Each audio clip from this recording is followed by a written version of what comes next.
ਸਤਿ ਸ਼੍ਰੀ ਅਕਾਲ ਸਾਰਿਆਂ ਨੂੰ ਤੁਹਾਡਾ ਬਹੁਤ-ਬਹੁਤ ਸਵਾਗਤ ਹੈ ਅੱਜ ਦੀ ਕਲਾਸ 'ਚ। ਆਪਾਂ ਕਰ ਰਹੇ ਹਾਂ ਪੰਜਾਬੀ ਜਮਾਤ ਦੀ ਕਿਤਾਬ ਪੰਜਾਬੀ ਪੁਸਤਕ ਤੇ ਸ਼ੁਰੂ ਕਰਨ ਜਾ ਰਹੇ ਹਾਂ ਉਹਦਾ ਦੂਜਾ ਪਾਠ ਜਿਹਦਾ ਨਾਮ ਹੈ ਆਲਣਿਆਂ ਦੀ ਰਾਖੀ। ਬੱਚਿਓ, ਆਲਣੇ ਹੁੰਦੇ ਨੇ ਜਿੱਥੇ ਚਿੜੀਆਂ ਦਾ ਘੋਂਸਲਾ ਹੁੰਦਾ ਹੈ, ਉਹਨੂੰ ਆਪਾਂ ਆਲਣੇ ਕਹਿੰਦੇ ਹਾਂ। ਸ਼ੁਰੂ ਕਰਦੇ ਹਾਂ। ਹੈਰੀ ਦੇ ਘਰ ਲਾਗੇ ਦਰਖਤਾਂ ਦਾ ਇੱਕ ਝੁੰਡ ਸੀ ਜਿਸ ਵਿੱਚ ਫਲਦਾਰ यानी कि फल देण वाले ਅਤੇ ਛਾਂਦਾਰ ਛਾਂ ਦੇਣ ਵਾਲੇ ਰੁੱਖ ਲੱਗੇ ਹੋਏ ਸਨ। ਉਹ ਸਾਰਾ ਦਿਨ ਟੀਵੀ ਦੇਖਦਾ ਰਹਿੰਦਾ ਸੀ ਜਿਸ ਕਾਰਨ ਉਸ ਦੀਆਂ ਅੱਖਾਂ ਵਿੱਚ ਰੜਕ ਪੈਣ ਲੱਗੀ यानी कि ਦਰਦ ਹੋਣ ਲੱਗ ਗਿਆ ਅੱਖ 'ਚ। ਇੱਕ ਦਿਨ ਉਸ ਦੇ ਡਾਕਟਰ ਮਾਮਾ ਜੀ ਆਏ ਤਾਂ ਉਹਨਾਂ ਨੇ ਹੈਰੀ ਨੂੰ ਸਮਝਾਇਆ, ਬੇਟੇ ਦੇਖ, ਨੀਮ ਪਹਾੜੀ ਇਲਾਕੇ ਵਿੱਚ ਰਹਿਣ ਦੀਆਂ ਤੈਨੂੰ ਕਿੰਨੀਆਂ ਮੌਜਾਂ ਨੇ। ਆਲੇ ਦੁਆਲੇ ਕਿੰਨੇ ਸੋਹਣੇ ਨਜ਼ਾਰੇ ਹਨ। ਚੜ੍ਹਦੇ ਪਾਸੇ ਸ਼ਿਵਾਲਿਕ ਦੀਆਂ ਪਹਾੜੀਆਂ, ਇੱਧਰ ਬਾਗ ਤੇ ਦੂਜੇ ਪਾਸੇ ਵਿਸ਼ਾਲ ਮੈਦਾਨ। ਤੂੰ ਫੇਰ ਵੀ ਟੀਵੀ ਨਾਲ ਚਿਮੜਿਆ ਰਹਿੰਦਾ ਹੈ। ਮੈਂ ਇਹਨਾਂ ਦਾ ਕੀ ਕਰਾਂ? ਹੈਰੀ ਨੇ ਪੁੱਛਿਆ। ਹਾਂ ਬੇਟਾ, ਸ਼ਾਇਦ ਤੈਨੂੰ ਇਹੀ ਨਹੀਂ ਪਤਾ ਕਿ ਸਾਨੂੰ ਇਹਨਾਂ ਦਾ ਕੀ ਲਾਭ ਹੈ। ਦੂਰ ਦੁਰਾਡੇ ਵਸਦੇ ਲੋਕ ਕੁਦਰਤੀ ਨਜ਼ਾਰੇ ਦੇਖਣ ਲਈ ਕਿੰਨਾ ਸਫ਼ਰ ਕਰਦੇ ਨੇ। ਤਾਂ ਇੱਥੇ ਕੀ ਹੁੰਦਾ ਹੈ ਵੀ ਹੈਰੀ ਦੇ ਘਰ ਦੇ ਨਾਲ ਹੀ ਬਹੁਤ ਸਾਰੇ ਰੁੱਖ ਲੱਗੇ ਹੁੰਦੇ ਨੇ ਜਿਨ੍ਹਾਂ ਵਿੱਚ ਫਲ ਹੈਗੇ ਨੇ, ਛਾਂ ਹੈਗੀ ਨੇ ਰੁੱਖਾਂ ਦੀ, ਤੇ ਉਹ ਸਾਰਾ ਦਿਨ ਫੇਰ ਵੀ ਘਰ ਦੇ ਅੰਦਰ ਵੜਿਆ ਰਹਿੰਦਾ, ਟੀਵੀ ਦੇਖਦਾ ਰਹਿੰਦਾ ਹੈ, ਜਿਹਦੇ ਕਰਕੇ ਉਹਦੀਆਂ ਅੱਖਾਂ ਵਿੱਚ ਦਰਦ ਹੋਣਾ ਸ਼ੁਰੂ ਹੋ ਜਾਂਦਾ ਹੈ, ਰਿੜਕ ਪੈ ਜਾਂਦੀ ਹੈ, ਅਥਰੂ ਆਣੇ ਸ਼ੁਰੂ ਹੋ ਜਾਂਦੇ ਨੇ, ਅੱਖਾਂ ਖਰਾਬ ਜੀਆਂ ਹੋਣ ਲੱਗ ਪੈਂਦੀਆਂ ਨੇ। ਤੇ ਇੱਕ ਦਿਨ ਹੈਰੀ ਦੇ ਡਾਕਟਰ ਮਾਮਾ ਜੀ ਉਹਨਾਂ ਦੇ ਘਰ ਆਉਂਦੇ ਨੇ ਤੇ ਉਹ ਉਹਨੂੰ ਪੁੱਛਦੇ ਨੇ, ਵੀ ਪੁੱਤ, ਬਾਹਰ ਇੰਨੇ ਕੁਦਰਤੀ ਨਜ਼ਾਰੇ ਨੇ, ਪਹਾੜ ਹੈਗੇ ਨੇ, ਇੰਨਾ ਸੋਹਣਾ ਤੇਰਾ ਆਲਾ ਦੁਆਲਾ ਹੈ, ਸ਼ਿਵਾਲਿਕ ਦੇ ਪਹਾੜ ਹੈਗੇ ਨੇ ਇੱਕ ਪਾਸੇ, ਦੂਜੇ ਪਾਸੇ ਬਾਗ ਹੈਗੇ ਨੇ ਤੇ ਖੁੱਲੇ ਮੈਦਾਨ ਵੀ ਹੈਗੇ ਨੇ, ਤੂੰ ਫੇਰ ਵੀ ਸਾਰਾ ਦਿਨ ਟੀਵੀ ਨੂੰ ਚਿਮੜਿਆ ਰਹਿੰਦਾ, ਟੀਵੀ ਦੇਖਦਾ ਰਹਿੰਦਾ। ਤੇ ਹੈਰੀ ਪੁੱਛਦਾ, ਮੈਂ ਇਹਨਾਂ ਦਾ ਕੀ ਕਰਾਂ? ਹੈਗੇ ਨੇ ਤਾਂ ਪਏ ਹੈਗੇ ਨੇ, ਫਿਰ ਮੈਂ ਕੀ ਕਰਾਂ? ਤੇ ਮਾਮਾ ਜੀ ਕਹਿੰਦੇ ਨੇ, ਹਾਂ ਬੇਟਾ, ਤੇਰੀ ਗਲਤੀ ਵੀ ਨਹੀਂ, ਤੈਨੂੰ ਪਤਾ ਵੀ ਨਹੀਂ ਹੋਏਗਾ ਕਿ ਤੂੰ ਕੀ ਕਰ ਰਿਹਾ। ਮੈਂ ਸਮਝਾਂਦਾ, ਇਹਨਾਂ ਕੁਦਰਤੀ ਨਜ਼ਾਰਿਆਂ ਦਾ ਕੀ ਲਾਭ ਹੈ। ਤੈਨੂੰ ਪਤਾ ਹੈ ਦੂਰ ਦੁਰਾਡੇ ਤੋਂ ਦੂਰ ਦੂਰ ਤੋਂ ਲੋਕ ਇਹ ਕੁਦਰਤੀ ਨਜ਼ਾਰੇ ਦੇਖਣ ਲਈ ਕਿੰਨਾ ਸਫ਼ਰ ਕਰਦੇ ਹੋਣਗੇ। ਅੱਗੇ ਹੈਰੀ ਕੀ ਜਵਾਬ ਦਿੰਦਾ ਹੈ? ਹਾਂ ਮਾਮਾ ਜੀ, ਉਹਨਾਂ ਨੂੰ ਤਾਂ ਬਹੁਤ ਲੰਬਾ ਸਫ਼ਰ ਕਰਨਾ ਪੈਂਦਾ ਹੋਏਗਾ ਕੁੱਲੂ ਤੇ ਮਨਾਲੀ ਜਾਣ ਨੂੰ। ਹੈਰੀ ਨੇ ਜਵਾਬ ਦਿੱਤਾ ਤੇ ਹੈਰੀ ਕਹਿੰਦਾ, ਹਾਂਜੀ ਮਾਮਾ ਜੀ, ਕੁੱਲੂ ਤੇ ਮਨਾਲੀ ਜਾਣ ਲਈ ਉਹਨਾਂ ਨੂੰ ਤਾਂ ਬਹੁਤ ਦੇਰ ਤੱਕ ਸਫ਼ਰ ਕਰਨਾ ਪੈਂਦਾ ਹੋਏਗਾ। ਤੇ ਫਿਰ ਅੱਗੋਂ ਮਾਮਾ ਜੀ ਕਹਿੰਦੇ ਨੇ, ਹਾਂ ਬੇਟੇ, ਤੇਰੇ ਤਾਂ ਬਿਲਕੁਲ ਕੋਲ ਹੀ ਹੈ ਮਨਾਲੀ, ਪਹਾੜੀ ਵੀ ਨੇ, ਬਾਗ ਵੀ ਨੇ ਤੇ ਇੱਧਰ ਜੰਗਲ ਵੀ। ਫੇਰ ਤੂੰ ਦੇਖ ਕਿੰਨਾ ਭਾਗਾਂ ਵਾਲਾ ਹੈ। ਮਾਮਾ ਜੀ ਨੇ ਗੱਲ ਸਮਝਾਈ। ਮਾਮਾ ਜੀ, ਮੈਂ ਭਾਗਾਂ ਵਾਲਾ ਕਿਵੇਂ ਬਣ ਗਿਆ? ਦੇਖ ਬੇਟਾ, ਭਾਗਾਂ ਵਾਲਾ ਉਹ ਹੁੰਦਾ ਹੈ ਜਿਸ ਕੋਲ ਕੁਦਰਤੀ ਸਰਮਾਇਆ ਹੋਵੇ, ਤੇ ਇਹ ਸਾਰਾ ਕੁਝ ਕੁਦਰਤੀ ਸਰਮਾਇਆ ਹੀ ਤਾਂ ਹੈ। ਹੋਇਆ ਨਾ ਤੂੰ ਭਾਗਾਂ ਵਾਲਾ। ਜਿਹੜੇ ਇਹਨਾਂ ਤੋਂ ਦੂਰ ਬੈਠੇ ਨੇ ਉਹ ਇਹਨਾਂ ਵਾਸਤੇ ਤਰਸ ਰਹੇ ਨੇ ਤੇ ਤੂੰ ਕੋਲ ਹੋਣ ਕਰਕੇ ਇਹਨਾਂ ਦੇ ਨਜ਼ਾਰੇ ਲੁੱਟ ਸਕਦਾ। ਤੇ ਮਾਮਾ ਜੀ ਕਹਿੰਦੇ ਨੇ, ਵੀ ਬੇਟਾ ਦੇਖ, ਲੋਕ ਕਿੰਨਾ ਦੂਰ ਤੋਂ ਸਫ਼ਰ ਕਰਕੇ ਕੁਦਰਤੀ ਨਜ਼ਾਰੇ ਦੇਖਣ ਆਉਂਦੇ ਨੇ, ਤੂੰ ਤਾਂ ਕਿੰਨਾ ਭਾਗਾ ਵਾਲਾ, ਤੇ ਤਾਂ ਕਿਸਮਤ ਹੀ ਕਿੰਨੀ ਵਧੀਆ ਹੈਗੀ ਹੈ। ਤੇ ਹੈਰੀ ਕਹਿੰਦਾ, ਮਾਮਾ ਜੀ ਮੈਂ ਭਾਗਾ ਵਾਲਾ ਕਿਵੇਂ ਹੋ ਗਿਆ? ਤੇ ਮਾਮਾ ਜੀ ਕਹਿੰਦੇ ਨੇ, ਦੇਖ ਬੇਟਾ, ਜਿਹੜੇ ਅਜਿਹੇ ਕੁਦਰਤੀ ਨਜ਼ਾਰੇ ਤੋਂ ਦੂਰ ਹੁੰਦੇ ਨੇ ਉਹ ਵਿਚਾਰਿਆਂ ਤੇ ਤਾਂ ਤਰਸ ਆਉਂਦਾ ਮੈਨੂੰ, ਵੀ ਇੰਨਾ ਦੂਰ ਉਹਨਾਂ ਨੂੰ ਸਫ਼ਰ ਤੈਅ ਕਰਕੇ ਆਣਾ ਪੈਂਦਾ। ਤੇਰੇ ਤਾਂ ਸਭ ਆਲੇ ਦੁਆਲੇ ਨਜ਼ਾਰੇ ਲੁੱਟਣ ਲਈ, ਕੁਦਰਤੀ ਨਜ਼ਾਰੇ ਤੇਰੇ ਆਲੇ ਦੁਆਲੇ ਨੇ, ਕੁਦਰਤ ਹੈਗੀ ਹੈ, ਰੁੱਖਾਂ ਦੀ ਛਾਂ ਹੈਗੀ ਹੈ, ਫਲ ਹੈਗੇ ਨੇ, ਤੂੰ ਤਾਂ ਨਾਲ ਹੀ ਬੈਠ ਕੇ ਨਜ਼ਾਰੇ ਲੁੱਟ ਸਕਦਾ ਹੈ। ਤਾਂ ਹੋਇਆ ਨਾ ਤੂੰ ਭਾਗਾਂ ਵਾਲਾ। ਅੱਗੇ ਚੱਲਦੇ ਆਂ। ਗੱਲ ਤਾਂ ਤੁਹਾਡੀ ਸੱਚੀ ਹੈ, ਪਰ ਮੈਂ ਤਾਂ ਇਸ ਬਾਰੇ ਕਦੇ ਸੋਚਿਆ ਹੀ ਨਹੀਂ ਸੀ। ਬੇਟੇ, तेरे पापा तेनू रोज यही गल समझाउंदे ने बई कुदरत दी गोदी दा निगमाणो इस नाल तन मन ते बुद्धि नू बल मिलदा है। ते हैरी कहंदा है हाँ जी अंकल बिल्कुल ठीक है मामा जी, मैं तो कदे इस बारे सोचा ही नहीं सी। ते मामा जी कहंदे ने भी पुੱਤ तेरे पिता जी तेनू आही तां रोज समझांदे ने भी तुसी कुदरत दी गोदी विच बैठे हो, आले दुआले सोहणे पेड़ पौधे ने रुख ने, तुसी एदा नजारा लो जिदे नाल तुहाडा शरीर मन ते बुद्धि दिमाग सारे तंदुरुस्त रहणगे। अगे पढ़दे हां, जदों असी शुद्ध हवा लैंदे हां तां साडे अंदरों ऑक्सीजन दी कमी दूर हो जांदी है। इस नाल साडी सरीरिक मानसिक अते बौद्धिक समर्था वधदी है। इन्हां दे फल साडे लई किन्ने लाभदायक हन। फिर इत्थों दे सुंदर दृश मन नू मोह लैंदे हन। जदों साडा मन खुश हुंदा है तां साडियां मांसपेशियां बड़ा काम करदियां ने, इंज साडी सेहत तंदुरुस्त रहंदी है। ते तू सारा दिन टीवी नाल चिंबड़ के सारा कुछ गवाई जा रहा है। मामा जी ने उसनू फिर हलूणिया। हुण होया कि मामा जी ने समझाया भी पुੱਤ तू तो बहुत कुछ अपना नुकसान कर रहा है। ताजी हवा है जो सानू ऑक्सीजन दिंदी है, ਉਹ तेरे आले दुआले किन्नी ताजी है, जिदे नाल तुसी अपनी शरीरक दिमाग दी ते वैसे भी अपनी जिहड़ी कसरत है वो वधिया तरीके नाल कर सकते हो, काम वधिया हो सकता है ते तुसी सब तो ज्यादा लाभ चक सकते हो अपने शरीर का, क्योंकि जे ताजी हवा मिलेगी तो सारे शरीर नू ताजगी मिलेगी। तां इत्थे फल भी हैगे ने जो साडे लई किन्ने लाभदायक हैगे ने। इन्ना सोहना दृश हैगा देखण नू जिहड़ा दिमाग नू खुश कर दिंदा है, दिल नू खुश कर दिंदा है। ते जे साडा दिमाग ते दिल खुश ने तां असी अपने जिहड़े मांसपेशियां ने उन्हां तो वध काम लै सकते हां ते असी भी सेहतमंद रह सकते हां। ते बेटा तू तो ये सब कुछ छड्ड रहे हैं, तू तो इन्हां दा नजारा ही नहीं लै रहा, तू तो टीवी नू चिमड़िया रहिंदा है सारा दिन। मामा जी ने फिर उसनू एक बार हलूड़िया, फिर समझाया। अगे मामा जी मैं की गवाई जा रहा? हैरी ने हैरान हुंदिया पूछया। बेटे जो इस अखाउत अनुसार मैं तेनू दस्या ने तू ओ सारियां गवाई जा रहा है। कहंदे ने जे अखां दी रोशनी चली जावे सारा जहान ही चलिया जांदा है। इस अखाउत अनुसार सब तो पहला तू अपनी सेहत दा ही नुकसान कर रहे हैं, फिर अपनी पढ़ाई दा। इस तरह तू सब कुछ ही गवाई जा रहे हैं। ते हैरी पूछदा है भी मामा जी हुण मैं की गवाता? ए सारियां दृश्य रुख पेड़ पौधे हैगे ने, हुण मैं की कीता? ते मामा जी समझांदे ने वे बेटा कुदरत तां हैगी है जिहदे तू नजारे नहीं लै रहा ते अपनी अखां नू खराब कर रहे टीवी देख देख के। पर यह भी किसी ने सही आख्या है भी जे अखां ने तां जहान ने। तू बेशक पढ़ाई नहीं कर रहा पर तू अपनी अखां खराब कर रहा। जे तू अखां खराब कर लईयां तां फिर तू कुछ भी देख नहीं पाएगा ते अपना नुकसान तू आप करेगा ते इस करके तू ये सब कुछ गवाई जा रहे।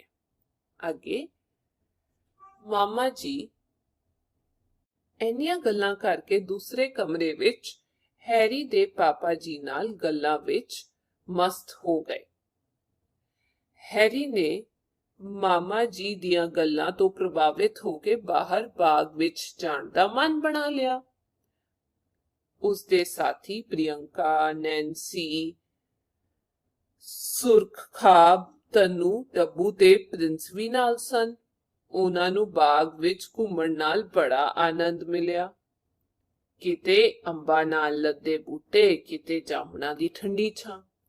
सारे बाग विच हरियाली अते एसी वाली ठंडक महसूस करके बच्चे टीवी देखना भी भुल गए सन। हुण मामा जी तां हैरी नू समझा के उहदे पिताजी नाल गल्लां करन चले गए ते हैरी बैठ के मामा जी ਦੀਆਂ गल्लां सोचण लग पिया।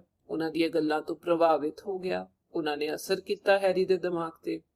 ਤੇ ਹੈਰੀ ਨੇ ਸੋਚਿਆ ਵੀ ਕਿਉਂ ਨਾ ਮੈਂ ਬਾਹਰ ਜਾ ਕੇ ਦੇਖ ਹੀ ਲਵਾਂ, ਨਜ਼ਾਰੇ ਲੈ ਹੀ ਲਵਾਂ ਇੱਕ ਵਾਰ। ਤੇ ਉਹਨੇ ਬਾਹਰ ਜਾਣ ਦਾ ਮਨ ਬਣਾਇਆ ਤੇ ਨਾਲ ਹੀ ਉਹ ਆਪਣੇ ਸਾਥੀਆਂ ਨੂੰ ਵੀ ਲੈ ਗਿਆ, ਦੋਸਤਾਂ ਨੂੰ, ਪ੍ਰਿਯੰਕਾ, ਨੈਂਸੀ, ਸੁਰਖਾਬ, ਤਨੂ, ਡੱਬੂ ਤੇ ਪ੍ਰਿੰਸ, ਸਾਰੇ ਨਾਲ ਤੁਰ ਪਏ ਉਹਦੇ।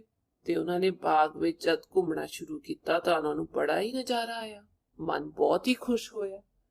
ਕਿਤੇ ਤਾਂ ਅੰਬਾਂ ਨਾਲ ਲੱਦੇ ਹੋਏ ਬੂਟੇ ਸਨ ਜੋ ਅਜੇ ਤੱਕ ਉਹਨਾਂ ਨੇ ਕਦੇ ਧਿਆਨ ਨਾਲ ਦੇਖੇ ਹੀ ਨਹੀਂ ਸੀ, ਕਿਤੇ ਜਾਮਣਾਂ ਦੀ ਠੰਡੀ ਛਾਂ ਸੀ ਤੇ ਬੂਟਿਆਂ ਵਿੱਚ ਠੰਡੀ ਠੰਡੀ ਹਵਾ ਆ ਰਹੀ ਸੀ। ਇੰਜ ਜਾਪ ਰਿਹਾ ਸੀ ਉਹ ਏਸੀ ਕਮਰੇ ਵਿੱਚ ਬੈਠੇ ਨੇ ਤੇ ਉਹਨਾਂ ਨੂੰ ਬਹੁਤ ਹੀ ਆਨੰਦ ਆਇਆ।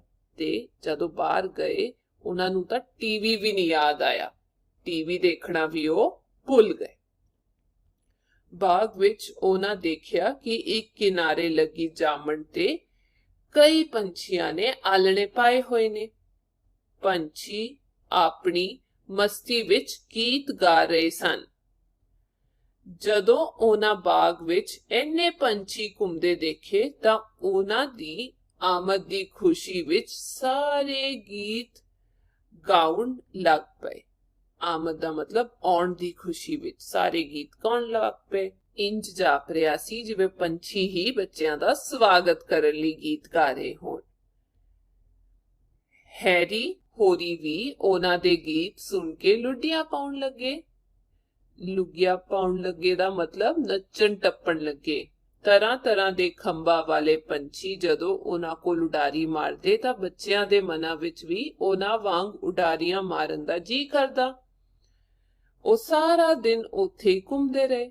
ਜਦੋਂ ਘਰ ਵਾਪਸ ਆਏ ਤਾਂ ਉਹਨਾਂ ਦੇ ਮਾਤਾ ਜੀ ਨੇ ਪੁੱਛਿਆ, ਬਈ ਅੱਜ ਕਿੱਧਰ ਰਹੇ? ਤਾਂ ਹੋਇਆ ਕਿ ਬੱਚਿਆਂ ਨੇ ਬਾਗ ਵਿੱਚ ਜਦ ਵੱਖ-ਵੱਖ ਤਰੀਕੇ ਦੇ ਉਹਨਾਂ ਨੇ ਪੰਛੀ ਦੇਖੇ, ਜਾਮਣ ਦੇਖੇ, ਤਾਂ ਉਹਨਾਂ ਨੇ ਦੇਖਿਆ ਵੀ ਜਾਮਣ ਦੇ ਰੁੱਖ ਤੇ ਤਾਂ ਵੱਖ-ਵੱਖ ਪੰਛੀ ਬੈਠੇ ਨੇ ਆਲਣੇ ਬਣਾ ਕੇ ਤੇ ਪੰਛੀ ਆਪਸ ਵਿੱਚ ਗੀਤ ਗਾ ਰਹੇ ਸਨ। ਤੇ ਜਦ ਬੱਚੇ ਉੱਥੇ ਗਏ ਤਾਂ ਪੰਛੀਆਂ ਨੇ ਹੋਰ ਜ਼ੋਰ ਕੇ ਗੀਤ ਗਾਣੇ ਸ਼ੁਰੂ ਕਰਤੇ। ਇੰਜ ਲੱਗ ਰਿਹਾ ਸੀ ਵੀ ਬੱਚਿਆਂ ਦਾ ਉਹ ਸਵਾਗਤ ਕਰ ਰਹੇ ਨੇ, ਬੱਚਿਆਂ ਨੂੰ ਦੇਖ ਕੇ ਪੰਛੀ ਖੁਸ਼ ਹੋ ਗਏ ਨੇ। ਤੇ ਹੈਰੀ ਤੇ ਉਹਦੇ ਦੋਸਤਾਂ ਨੇ ਵੀ ਨੱਚਣਾ ਟੱਪਣਾ ਸ਼ੁਰੂ ਕਰਤਾ ਗੀਤ ਸੁਣ ਕੇ। ਇਸ ਤਰ੍ਹਾਂ ਦੇ ਰੰਗ ਬਿਰੰਗੇ ਪੰਛੀਆਂ ਨੂੰ ਦੇਖ ਕੇ ਉੱਡਦੇ ਹੋਏ ਹੈਰੀ ਉਹਨਾਂ ਦਾ ਵੀ ਚਿੱਤ ਕਰੇ ਵੀ ਕਾਸ਼ ਅਸੀਂ ਵੀ ਉੱਡ ਸਕੀਏ, ਉਡਾਰੀ ਮਾਰ ਸਕੀਏ। ਤੇ ਉਹ ਸਾਰਾ ਦਿਨ ਉੱਥੇ ਹੀ ਘੁੰਮਦੇ ਰਹੇ। ਤੇ ਜਦੋਂ ਸ਼ਾਮ ਨੂੰ ਉਹ ਘਰ ਵਾਪਸ ਆਏ ਤਾਂ ਮਾਤਾ ਜੀ ਬੜੇ ਹੈਰਾਨ ਹੋਏ ਤੇ ਉਹਨਾਂ ਨੇ ਪੁੱਛਿਆ ਵੀ ਅੱਜ ਕਿੱਧਰ ਰਹੇ ਤੁਸੀਂ ਸਾਰੇ? ਹੈਰੀ ਨੇ ਬੜੀ ਖੁਸ਼ੀ ਨਾਲ ਜਵਾਬ ਦਿੱਤਾ, ਮੰਮੀ ਜੀ ਅੱਜ ਤਾਂ ਕਮਾਲ ਹੋ ਗਿਆ, ਅਸੀਂ ਬੜੇ ਨਜ਼ਾਰੇ ਲੁੱਟੇ, ਹੁਣ ਤਾਂ ਅਸੀਂ ਰੋਜ਼ ਬਾਗ ਵਿੱਚ ਜਾਇਆ ਕਰਾਂਗੇ। ਮਾਮਾ ਜੀ ਸਭ ਕੁਝ ਠੀਕ ਹੀ ਕਹਿੰਦੇ ਸਨ। ਅੱਛਾ ਜੀ, ਲੱਗਦਾ ਹੈ ਤੁਸੀਂ ਹੁਣ ਡਾਕਟਰ ਮਾਮਾ ਜੀ ਦੀ ਗੱਲ ਮੰਨ ਲਈ। ਤੇ ਬੱਚਿਆਂ ਨੇ ਦੱਸਿਆ ਵੀ ਮੰਮੀ ਅੱਜ ਤਾਂ ਬਹੁਤ ਮਜ਼ਾ ਆਇਆ, ਸਾਨੂੰ ਕਮਾਲ ਹੀ ਹੋ ਗਿਆ। ਹੈਰੀ ਨੇ ਹੈਰਾਨੀ ਨਾਲ ਦੱਸਿਆ ਤੇ ਉਹਨਾਂ ਨੇ ਦੱਸਿਆ ਵੀ ਅਸੀਂ ਤਾਂ ਅੱਜ ਬਹੁਤ ਨਜ਼ਾਰੇ ਲੁੱਟੇ, ਬਾਗ ਵਿੱਚ ਜਾ ਕੇ ਪੰਛੀਆਂ ਨਾਲ ਗੱਲਾਂ ਕੀਤੀ, ਹੁਣ ਤਾਂ ਰੋਜ਼ ਜਾਇਆ ਕਰਾਂਗੇ ਅਸੀਂ ਬਾਹਰ। ਤੇ ਮੰਮੀ ਖੁਸ਼ ਹੋ ਕੇ ਦੱਸਦੇ ਨੇ ਵੀ ਲੱਗਦਾ ਤੁਸੀਂ ਡਾਕਟਰ ਮਾਮਾ ਜੀ ਦੀ ਗੱਲਾਂ ਨੂੰ ਸਮਝ ਲਿਆ ਤੇ ਉਹਨਾਂ ਦੀ ਗੱਲ ਮੰਨਣ ਦੀ ਠਾਣ ਲਈ। ਹਾਂ, ਅਸੀਂ ਅੰਦਰ ਵੜ ਕੇ ਟੀਵੀ ਨਹੀਂ ਦੇਖਣਾ, ਸਗੋਂ ਕੁਦਰਤੀ ਨਜ਼ਾਰਿਆਂ ਦਾ ਆਨੰਦ ਲੈਣਾ ਹੈ। ਉੱਥੇ ਬੜੇ ਮਜ਼ੇ ਨੇ, ਹੈਰੀ ਨੇ ਕਿਹਾ। ਤੇ ਹੈਰੀ ਕਹਿੰਦਾ ਹਾਂਜੀ ਹਾਂਜੀ, ਹੁਣ ਆਪਾਂ ਅੰਦਰ ਬੈਠ ਕੇ ਟੀਵੀ ਨਹੀਂ ਦੇਖਦੇ ਰਹਾਂਗੇ, ਹੁਣ ਅਸੀਂ ਕੁਦਰਤੀ ਨਜ਼ਾਰਿਆਂ ਦਾ ਆਨੰਦ ਲਾਂਗੇ, ਉੱਥੇ ਬਹੁਤ ਮਜ਼ੇ ਆਉਂਦੇ ਨੇ। ਪਰ ਇੱਕ ਦਿਨ ਜਦੋਂ ਹੈਰੀ ਦੀ ਟੋਲੀ ਬਾਗ ਵਿੱਚ ਪਹੁੰਚੀ ਤਾਂ ਪੰਛੀਆਂ ਨੇ ਉੱਥੇ ਬੜਾ ਰੌਲਾ ਪਾਇਆ ਹੋਇਆ ਸੀ। ਉਹ ਹੈਰਾਨ ਸਨ ਕਿ ਅੱਜ ਪੰਛੀ ਗੀਤ ਕਿਉਂ ਨਹੀਂ ਗਾਉਂਦੇ। ਜਦੋਂ ਬਾਗ ਦੇ ਦੂਜੇ ਕਿਨਾਰੇ ਪਹੁੰਚੇ ਤਾਂ ਕੁਝ ਆਦਮੀ ਜਾਮਣ ਦੇ ਉਸ ਰੁੱਖ ਨੂੰ ਵੱਢਣ ਲਈ ਟੋਇਆ ਪੁੱਟ ਰਹੇ ਸਨ, ਜਿਸ ਉੱਤੇ ਕਿ ਕਈ ਪੰਛੀਆਂ ਨੇ ਆਪਣੇ ਆਲਣੇ ਪਾਏ ਹੋਏ ਸਨ। ਇਸ ਕਰਕੇ ਪੰਛੀ ਅੱਜ ਬਹੁਤ ਰੌਲਾ ਪਾ ਰਹੇ ਸਨ। ਉਹਨਾਂ ਦੀ ਪੂਰੀ ਬਸਤੀ ਉਸ ਰੁੱਖ ਉੱਤੇ ਆ ਬੈਠੀ ਜਾਪਦੀ ਸੀ। ਤਾਂ ਹੋਇਆ ਕਿ ਹੁਣ ਜਦ ਬੱਚੇ ਹੈਰੀ ਤੇ ਉਹਦੀ ਟੋਲੀ ਬਾਹਰ ਬਾਗ ਵਿੱਚ ਗਏ ਤਾਂ ਉਹਨਾਂ ਨੇ ਦੇਖਿਆ ਵੀ ਪੰਛੀ ਤਾਂ ਗੀਤ ਹੀ ਨਹੀਂ ਗਾ ਰਹੇ, ਬਹੁਤ ਰੌਲਾ ਪਾ ਰਹੇ ਨੇ। ਤੇ ਜਦੋਂ ਬਾਗ ਦੇ ਵਿੱਚ ਦੂਜੇ ਪਾਸੇ ਪੁੱਜੇ ਤਾਂ ਉਹਨਾਂ ਨੇ ਦੇਖਿਆ ਵੀ ਕੁਝ ਆਦਮੀ ਜਾਮਣ ਦਾ ਜਿਹੜਾ ਰੁੱਖ ਸੀ ਉਹਨੂੰ ਵੱਢਣ ਦੀ ਕੋਸ਼ਿਸ਼ ਕਰ ਰਹੇ ਸੀ ਤੇ ਉਸ ਰੁੱਖ ਉੱਤੇ ਪੰਛੀਆਂ ਨੇ ਤਾਂ ਆਪਣੇ ਆਲਣੇ ਪਾਏ ਹੋਏ ਸੀ। ਇਸ ਕਰਕੇ ਸਾਰੇ ਪੰਛੀ ਇਕੱਠ ਹੋ ਕੇ ਉੱਥੇ ਰੌਲਾ ਪਾ ਰਹੇ ਸੀ ਵੀ ਰੁੱਖ ਨਾ ਕੱਟੋ, ਨਾ ਤੋੜੋ, ਛੱਡ ਦੋ। ਕੁਝ ਪੰਛੀਆਂ ਨੇ ਬੱਚਿਆਂ ਦੇ ਕੋਲ ਆ ਕੇ ਚੀਚੀ ਕੀਤੀ, ਜਿਵੇਂ ਉਹ ਬੱਚਿਆਂ ਨੂੰ ਕਹਿ ਰਹੇ ਹੋਣ ਕਿ ਇਹਨਾਂ ਨੂੰ ਰੋਕੋ। ਦਰਖਤ ਵੱਢ ਹੁੰਦੇ ਦੇਖ ਕੇ ਬੱਚੇ ਬੜੇ ਦੁਖੀ ਹੋਏ। ਉਹਨਾਂ ਨੇ ਸੋਚਿਆ ਕਿ ਇਹਨਾਂ ਨੂੰ ਕਿਸੇ ਤਰ੍ਹਾਂ ਰੋਕਿਆ ਜਾਏ। ਹੈਰੀ ਨੂੰ ਇੱਕ ਸਕੀਮ ਸੁਝੀ। ਇਹ ਬਾਗ ਉਸਦੇ ਤਾਏ ਦਾ ਹੀ ਸੀ, ਇਸ ਲਈ ਉਸਨੇ ਆਪਣੇ ਤਾਏ ਨਾਲ ਗੱਲ ਕਰਨੀ ਚਾਹੀ, ਜਿਹੜਾ ਕਿ ਦਰਖਤ ਵਢਵਾ ਰਿਹਾ ਸੀ। ਤਾਂ ਹੋਇਆ ਕਿ ਹੁਣ ਪੰਛੀ ਸਾਰੇ ਬੱਚਿਆਂ ਕੋਲ ਆ ਕੇ ਚੀਚੀ ਕਰਨ ਲੱਗ ਗਏ। ਇੰਜ ਜਾਪ ਰਿਹਾ ਸੀ ਜਿਵੇਂ ਪੰਛੀ ਬੱਚਿਆਂ ਨੂੰ ਕਹਿ ਰਹੇ ਹੋਣ ਵੀ ਸਾਡਾ ਆਲਣਾ ਤੋੜਨ ਤੋਂ ਰੋਕੋ, ਇਹਨਾਂ ਨੂੰ ਕੁਝ ਕਹੋ। ਤੇ ਇਹ ਸੋਚਦਿਆਂ ਹੈਰੀ ਦੇ ਦਿਮਾਗ ਦੇ ਵਿੱਚ ਇੱਕ ਸਕੀਮ ਆਈ। ਉਹਨੂੰ ਸਮਝ ਆ ਗਿਆ ਵੀ ਇਹ ਬਾਗ ਮੇਰੇ ਤਾਇਆ ਜੀ ਦਾ ਹੈ ਤੇ ਉਹੀ ਇਸ ਦਰਖਤ ਨੂੰ ਵਢਵਾ ਰਹੇ ਨੇ। ਤੇ ਹੈਰੀ ਕੀ ਕਰਦਾ ਹੈ, ਆਓ ਦੇਖਦੇ ਹਾਂ। ਤਾਇਆ ਜੀ, ਤੁਸੀਂ ਇਹਨਾਂ ਦਰਖਤਾਂ ਨੂੰ ਕਿਉਂ ਵੱਢ ਰਹੇ ਹੋ? ਉਸਨੇ ਆਪਣੇ ਤਾਏ ਨੂੰ ਪੁੱਛਿਆ। ਬੇਟਾ, ਮੈਨੂੰ ਥੋੜੇ ਪੈਸੇ ਚਾਹੀਦੇ ਨੇ। ਮੈਂ ਕੁਝ ਰੁੱਖ ਵੱਢ ਕੇ ਲੱਕੜ ਵੇਚਣੀ ਹੈ, ਇਸ ਲਈ ਵਢਵਾ ਰਿਹਾ ਹਾਂ। ਤਾਂ ਬੱਚੇ ਨੇ ਪੁੱਛਿਆ ਵੀ ਤਾਇਆ ਜੀ ਤੁਸੀਂ ਇਹ ਰੁੱਖ ਕਿਉਂ ਵਢਵਾ ਰਹੇ ਹੋ? ਤੇ ਤਾਇਆ ਜੀ ਨੇ ਦੱਸਿਆ ਵੀ ਪੁੱਤ ਮੈਨੂੰ ਪੈਸੇ ਦੀ ਲੋੜ ਹੈ ਤੇ ਦਰਖਤ ਵੱਢ ਕੇ ਜਿਹੜੀ ਲੱਕੜ ਹੋਏਗੀ ਉਹਨੂੰ ਵੇਚ ਕੇ ਮੈਂ ਪੈਸੇ ਕਮਾ ਲਾਂਗਾ। ਹੈਰੀ ਉਸੇ ਵੇਲੇ ਭੱਜਿਆ ਭੱਜਿਆ ਆਪਣੇ ਪਾਪਾ ਕੋਲ ਆਇਆ ਤੇ ਕਹਿਣ ਲੱਗਾ, ਪਾਪਾ ਜੀ, ਕੁਝ ਬੰਦੇ ਬਾਗ ਵਿੱਚ ਰੁੱਖ ਵੱਢ ਰਹੇ ਨੇ। ਉੱਥੇ ਪੰਛੀਆਂ ਦੇ ਆਲਣਿਆਂ ਵਿੱਚੋਂ ਆਂਡੇ, ਬੱਚੇ, ਉਹ ਇੱਕੋ ਸਾਹੇ ਬੋਲੀ ਜਾ ਰਿਹਾ ਸੀ। ਤਾਂ ਹੋਇਆ ਕਿ ਉਹ ਦੌੜਾ ਦੌੜਾ ਆਪਣੇ ਪਿਤਾ ਜੀ ਕੋਲ ਆਇਆ। ਜਦ ਤਾਇਆ ਜੀ ਨੇ ਦੱਸਿਆ ਵੀ ਮੈਨੂੰ ਪੈਸਿਆਂ ਦੀ ਲੋੜ ਹੈ ਤੇ ਆ ਕੇ ਉਹਨੇ ਪਿਤਾ ਜੀ ਨੂੰ ਕਿਹਾ ਵੀ ਉੱਥੇ ਉਹ ਬੰਦੇ ਨਾ ਰੁੱਖ ਵੱਢ ਰਹੇ ਨੇ ਤੇ ਉਹ ਜਾਮਣ ਦੇ ਰੁੱਖ ਤੇ ਬਹੁਤ ਸਾਰੇ ਪੰਛੀਆਂ ਦੇ ਆਲਣੇ ਨੇ, ਉਹਨਾਂ ਦੇ ਅੰਡੇ ਨੇ, ਬੱਚੇ ਨੇ। ਉਹ ਲਗਾਤਾਰ ਇੱਕੋ ਸਾਹ ਦੇ ਵਿੱਚ ਬੋਲੀ ਜਾ ਰਿਹਾ ਸੀ। ਪਿਤਾ ਜੀ ਨੇ ਉਸ ਨੂੰ ਆਪਣੇ ਕਲਾਵੇ ਵਿੱਚ ਲਿਆ ਤੇ ਪਿਆਰ ਨਾਲ ਪੁੱਛਿਆ, ਬੇਟੇ, ਸਾਹੋਂ ਸਾਹ ਕਿਉਂ ਹੋਇਆ ਪਿਆ? ਕਲਾਵੇ ਵਿੱਚ ਲੈਣ ਦਾ ਮਤਲਬ ਹੁੰਦਾ ਹੈ ਜੱਫੀ ਪਾ ਕੇ ਪਿਆਰ ਨਾਲ ਪੁੱਛਿਆ। ਉਹ ਬੱਚੇ ਬਚਾਓ, ਆਲਣੇ ਤੇ ਪੰਛੀ ਵੀ, ਅਸੀਂ ਉਹਨਾਂ ਨਾਲ ਰੋਜ਼ ਖੇਡਦੇ ਹਾਂ, ਤੁਸੀਂ ਤਾਇਆ ਜੀ ਨੂੰ ਸਮਝਾਓ, ਹੈਰੀ ਬੋਲਿਆ। ਤੇ ਉਹ ਰੋਂਦਾ ਰੋਂਦਾ ਫਿਰ ਆਪਣੇ ਪਾਪਾ ਨੂੰ ਦੱਸਦਾ, ਉਹ ਬੱਚੇ, ਉਹ ਪੰਛੀਆਂ ਦੇ ਬੱਚੇ, ਉਹ ਉਹਨਾਂ ਦੇ ਆਲਣੇ ਬਚਾਓ ਪਾਪਾ, ਤਾਇਆ ਜੀ ਰੁੱਖ ਵਢਵਾ ਰਹੇ ਨੇ ਤੇ ਹੁਣ ਉਹ ਪੰਛੀ ਕਿੱਥੇ ਜਾਣਗੇ? ਅੱਛਾ, ਇਹ ਗੱਲ ਹੈ। ਜਾ ਕੇ ਆਪਣੇ ਤਾਏ ਨੂੰ ਆਖ ਦੇ ਕਿ ਜਿੰਨੇ ਪੈਸਿਆਂ ਦੀ ਉਸਨੂੰ ਲੋੜ ਹੈ ਮੇਥੋਂ ਲੈ ਲਵੇ ਤੇ ਜਦੋਂ ਚਾਹੇ ਵਾਪਸ ਕਰ ਦੇਵੇ, ਪਰ ਇਹਨਾਂ ਦਰਖਤਾਂ ਨੂੰ ਨਾ ਵੱਢੇ। ਤਾਂ ਪਾਪਾ ਕਹਿੰਦੇ ਨੇ ਵੀ ਹੁਣ ਮੇਰਾ ਪੁੱਤ ਤਾਂ ਬਹੁਤ ਪਰੇਸ਼ਾਨ ਹੈ ਕਿਉਂਕਿ ਪੰਛੀਆਂ ਦੇ ਆਲਣੇ ਗਿਰਨੇ ਰੁੱਖਾਂ ਕੱਟਣ ਕਰਕੇ।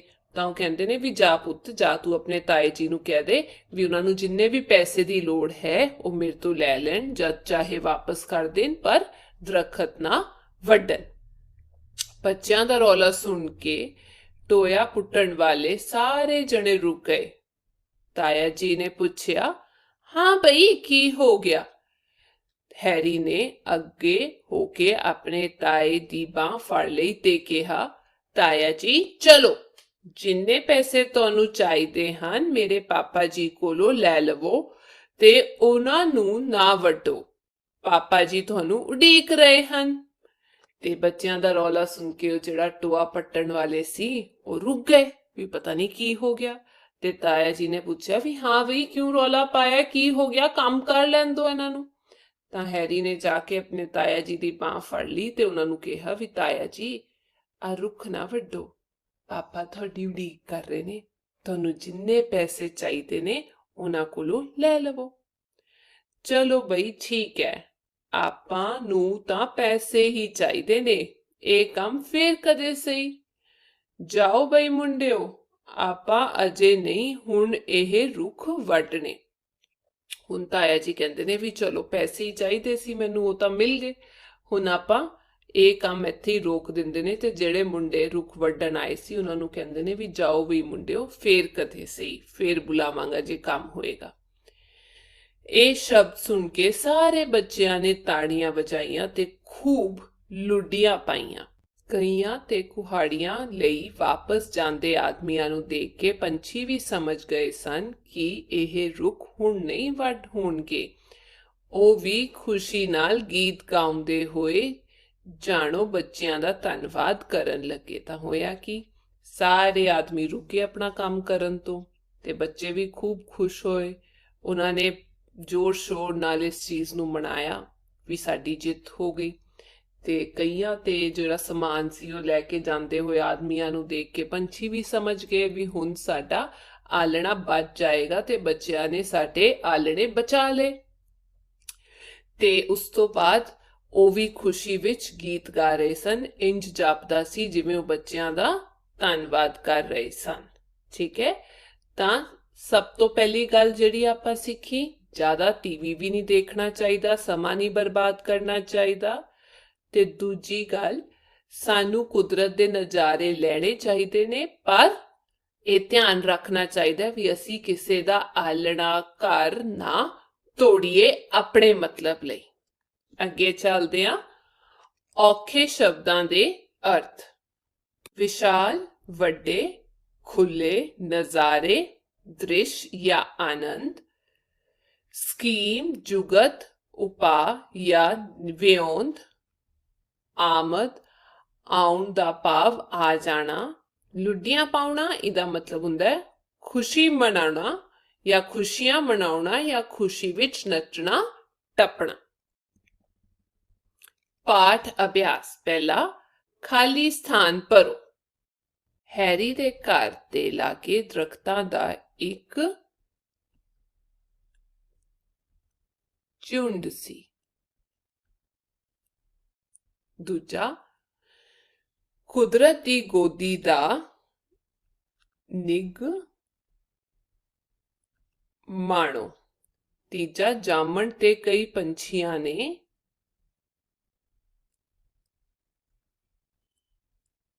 ਆਲਣੇ ਪਾਏ ਹੋਏ ਸਨ। ਚੌਥਾ, ਸੱਸਾ, ਕੁਝ ਪੰਛੀਆਂ ਨੇ ਬੱਚਿਆਂ ਕੋਲ ਆ ਕੇ ਚੀ-ਚੀ ਕੀਤੀ।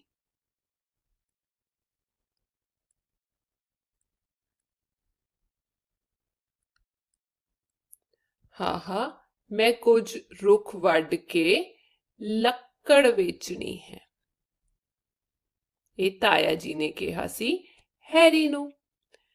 ਦੂਜਾ, ਇੱਕ ਦੋ ਸ਼ਬਦਾਂ ਵਿੱਚ ਉੱਤਰ ਦਿਓ। ਊੜਾ, ਹੈਰੀ ਦੀਆਂ ਅੱਖਾਂ ਵਿੱਚ ਰੜਕ ਕਿਉਂ ਪੈਣ ਲੱਗ ਪਈ ਸੀ?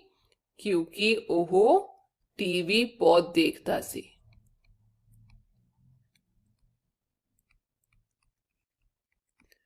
ਦੂਜਾ, ਐੜਾ, ਹੈਰੀ ਦੇ ਘਰ ਦੇ ਚੜ੍ਹਦੇ ਪਾਸੇ ਵੱਲ ਕਿਹੜੀਆਂ ਪਹਾੜੀਆਂ ਸਨ? ਉੱਥੇ ਸੀ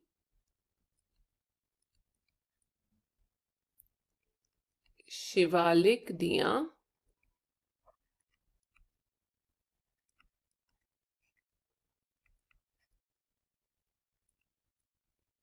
ਪਹਾੜੀਆਂ। ਈੜੀ, ਬਾਗ ਵਿੱਚ ਜਾ ਕੇ ਬੱਚੇ ਕਿਹੜੀ ਗੱਲ ਭੁੱਲ ਗਏ? ਬਾਗ ਵਿੱਚ ਜਾ ਕੇ ਬੱਚੇ ਟੀਵੀ ਦੇਖਣਾ ਭੁੱਲ ਗਏ। ਉੱਥੇ ਉਹਨਾਂ ਨੂੰ ਬਹੁਤ ਨਜ਼ਾਰੇ ਆ ਰਹੇ ਸੀ, ਬਹੁਤ ਮਜ਼ਾ ਆ ਰਿਹਾ ਸੀ।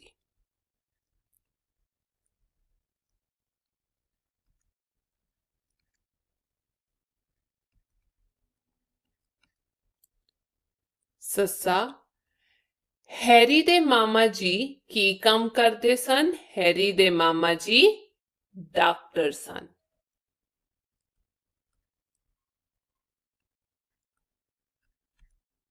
ਹਾਹਾ, ਕਿਸ ਨੂੰ ਵੇਖ ਕੇ ਬੱਚਿਆਂ ਦਾ ਦਿਲ ਉਡਾਰੀ ਮਾਰਨ ਨੂੰ ਕੀਤਾ? ਪੰਛੀਆਂ ਨੂੰ। ਪੰਛੀਆਂ ਨੂੰ ਉੱਡਦਾ ਵੇਖ ਕੇ ਉਹਨਾਂ ਦਾ ਵੀ ਦਿਲ ਉਡਾਰੀ ਮਾਰਨ ਨੂੰ ਕੀਤਾ। ਤੀਜਾ ਹੈਗਾ उत्तर दियो।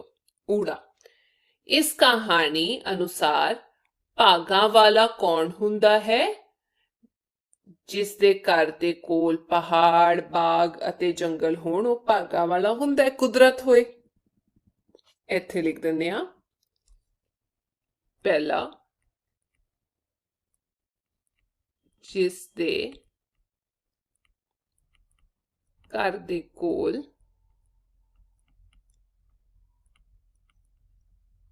ਪਹਾੜ, ਬਾਗ ਅਤੇ ਜੰਗਲ ਹੋਣ, ਉਹ ਭਾਗਾਂ ਵਾਲਾ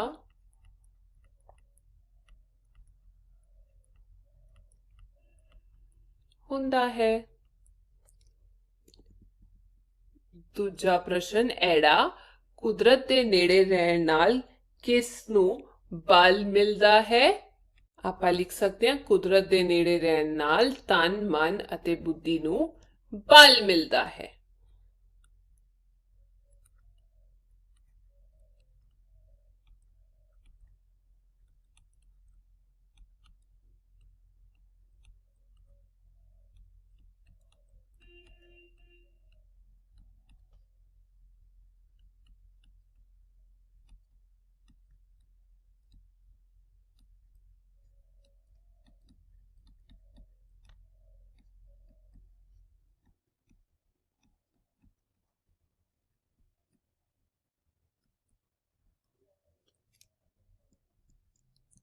ਈੜੀ, ਹੈਰੀ ਨੇ ਆਪਣੇ ਮਾਮਾ ਜੀ ਦੀ ਕਿਹੜੀ ਗੱਲ ਮੰਨ ਲਈ? ਹੈਰੀ ਨੇ ਆਪਣੇ ਮਾਮਾ ਜੀ ਦੀ ਟੀਵੀ ਨਾ ਦੇਖਣ ਦੀ ਗੱਲ ਮੰਨ ਲਈ ਅਤੇ ਬਾਹਰ ਬਾਗ ਵਿੱਚ ਜਾਣ ਦਾ ਮਨ ਬਣਾ ਲਿਆ।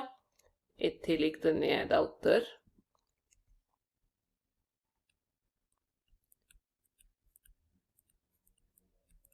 हैरी ने मामा जी दी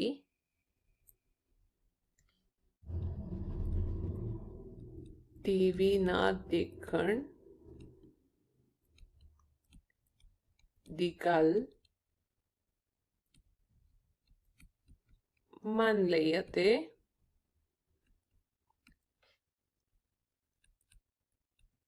बाहर बाग विच जाण दा मन बना लिया।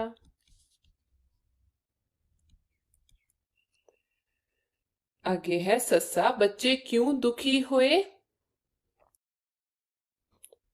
दरखत वड हुंदे देख बच्चे दुखी हुए।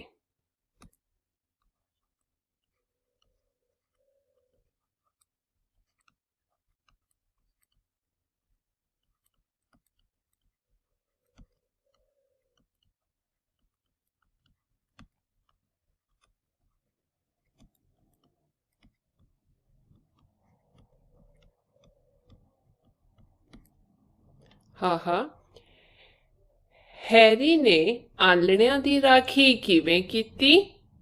हैरी ने अपने पिता जी दी मदद नाल अपने ताया जी नू दरखत वड्डण तो रोकिया। इस तरह हैरी ने आलणियां दी राखी कीती। आओ इत्थे लिख दईए पंजवां या हाहा। हैरी ने अपने पिता जी दी मदद नाल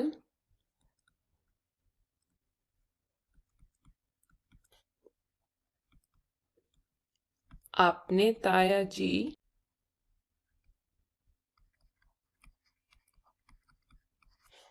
दरखत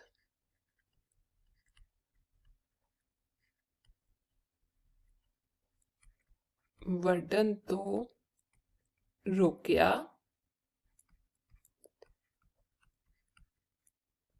इस तरह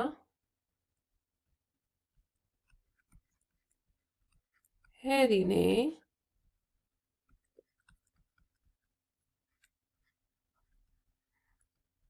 ਆਲ੍ਹਣਿਆਂ ਦੀ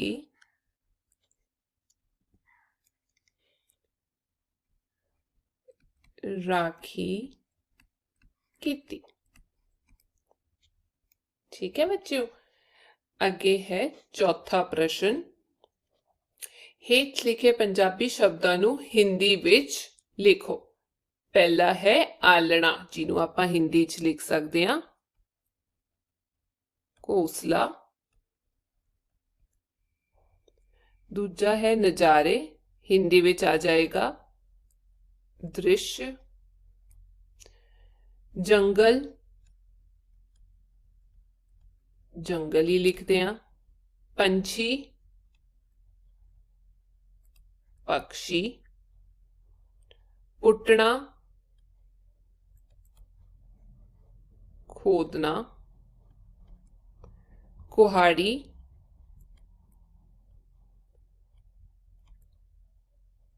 कुल्हाड़ी। ते इत्थे लिखिया अपने घर दे आले दुआले कुदरती नज़ारियां दी भाल करो, देखभाल करो, खराब ना होण दो, पंछी जानवर रहिंदे ही होणगे उत्थे। ठीक है बच्चों, ਇਹ ਸੀ ਅੱਜ ਦੀ ਪਾਠ ਤੇ ਮੈਂ ਉਮੀਦ ਕਰਦੀ ਹਾਂ ਤੁਸੀਂ ਕੁਝ ਵਧੀਆ ਸਿੱਖਿਆ ਹੋਵੇਗਾ। ਹੁਣ ਆਪਾਂ ਅਗਲੀ ਕਲਾਸ 'ਚ ਮਿਲਾਂਗੇ, ਤਦ ਤੱਕ ਤੁਸੀਂ ਆਪਣਾ ਧਿਆਨ ਰੱਖਿਓ। ਸਤਿ ਸ਼੍ਰੀ ਅਕਾਲ।